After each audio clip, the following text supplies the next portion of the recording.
ஊபியில் தொந்தியும் தொப்பையுமாக உள்ள போலீசாருக்கு வேட்டு வைக்கப்பட்டுள்ளது. இனி அவர்களுக்கு ஸ்டேஷனில் வேலையில்லை. போலீசார் என்றால் விரைந்து செயல்படும் முழு உடற்தகுதியுடன் இருக்க வேண்டும். ஆனால் பெரும்பாலான போலீசார் தொந்தியும் தொப்பையுமாக குண்டானவர்களாக இருப்பதால் அது சாத்தியமில்லாமல் போய்விடுகிறது.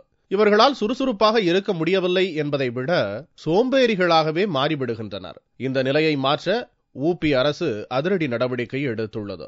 இனி முழு உடற்தகுதி இல்லாத போலீசாருக்கு போலீஸ் ஸ்டேஷனில் வேலை கிடையாது.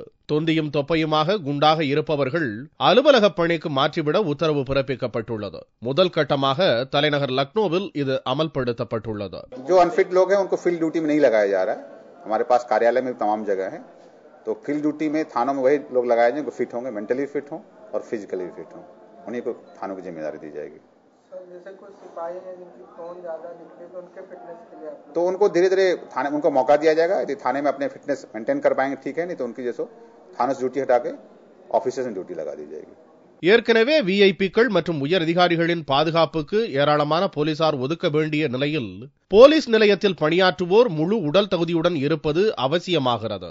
एक तो इनकी वर्किंग कंडीशंस कुछ ऐसी हैं कि नियमित रूप से खाना खाना, व्यायाम करना ये संभव नहीं हो पाता है.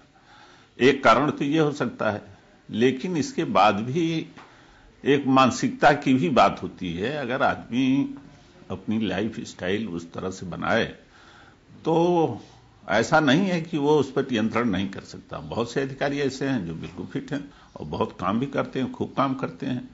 एक जागरूकता की बात है. நீண்ட தூக்கத்திற்கு பிறகு இப்போது உத்தரப்பிரதேச போலீஸ் துறை விழித்துக் கொண்டு விட்டது. போலீசார் தங்களின் உடல் திறனை கட்டுக்கோப்பாக வைத்திருக்க முடியாமல் இருப்பது புது சவாலாக உருவெடுத்துள்ளது. அதை கட்டுப்படுத்த எடுக்கப்பட்டுள்ள முதல் முயற்சி இது.